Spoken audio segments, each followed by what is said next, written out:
This film traces the background from 1983 to the events leading up to the surcharging of the 47 councillors in 1987. It shows why men and women are prepared to sacrifice everything in order to improve the quality of life of ordinary people, against all the odds. In 1983, Liverpool was in a state of political ferment. Labour had gained power in the city, with policies so radical that the establishment was shaken to its roots.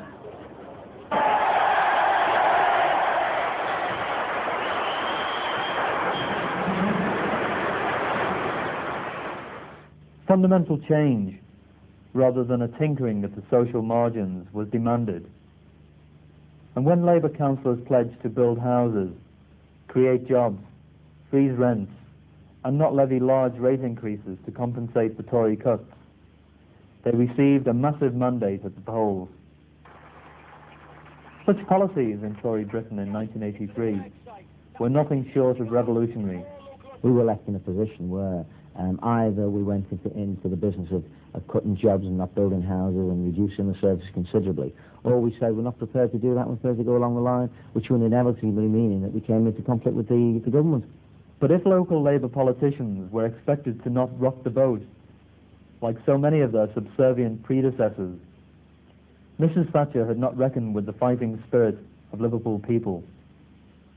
I'm 19 this Friday, I can vote now. I vote Labour all the time. I vote Labour. I can vote for Maggie Thatcher. No way. Can you tell me what sort of improvements you've seen the council achieve since 1983? Yeah, well, I've seen the houses, the houses around our area. There's houses up in Alcross, that's Croxteth and that. There's houses going up there. They've been going up for a few years and that. And there's the sports centre in Croxteth. And there's houses down Breck Road, that's not our area, but at Everton, seen houses all up there, bungalows and all that. Well, they've been building houses, which never happened before, for 10 years before that, when the Liberals were in. They didn't even build a house. But these people are trying to build houses and making things better for everybody all around. Building houses is building jobs, isn't it? And apart from building houses, they've made parks and things like that, you know. They haven't made an effort. I mean, when the war was finished, the place got bombed and smashed down.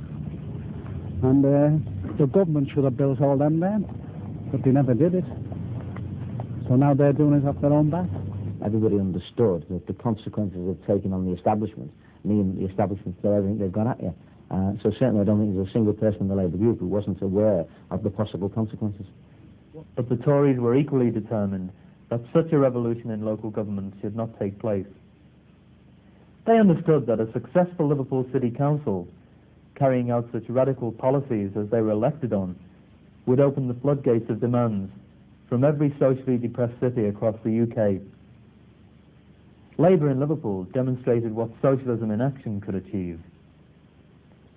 They were building the houses and creating the jobs they had promised in their manifesto. 5 new sports centres were started. Nursery education was given a massive fillip, and the first full inner-city park to be established this century was begun in Everton, where tower blocks were being pulled down to make way for bungalows and semi-detached council houses with gardens front and back. The policies were laudable, but it was the reality of Labour's policies in Liverpool that instantly found an echo amongst working-class people in the city. They could easily identify with policies designed to give them renewed hope and the dignity of a decent home and the opportunity of a job. Mrs. Keegan, can you just tell us the difference between the old house where you used to live in Great Holman Street and the one that you're living in now, built by the City Council? Look, there is a very big difference. I lived in a slum area where it was full of rats, and now it's quite nice here. I lived in a masonette with my two children had to share a bedroom because of the damp conditions, and now I'm living in a 3-bedroom house with a front and back garden, which you never thought I'd get. They became the most politicised working class electorate of any major city. By a series of hundreds of public meetings organised throughout the city, local people knew that to achieve its goals, a formidable struggle would have to take place. But they had nothing to lose. They had been driven as far down the social scale as it is possible to go, and there was no alternative but to fight. When Labour came to power in Liverpool in 1983, their initial demand was for £30 million, stolen, said the slogans, by the Tories since 1979. The biggest problem that the council faced from a financial point of view was the attitude of the Liberals and Tories to rates, whereas the Labour Party since '83 has operated on the basis that we had policies and programmes relative to service and the needs of the population. The Liberals and Tories operated on the basis of the rate was the policy, or the rate level was the policy. So, and with there being two parties with the same attitude, there was a competition between them both who could produce the lowest rate, and consequently the economic base of the city was run down in that competition between basically two Tory parties who were trying to keep the rates as low as possible.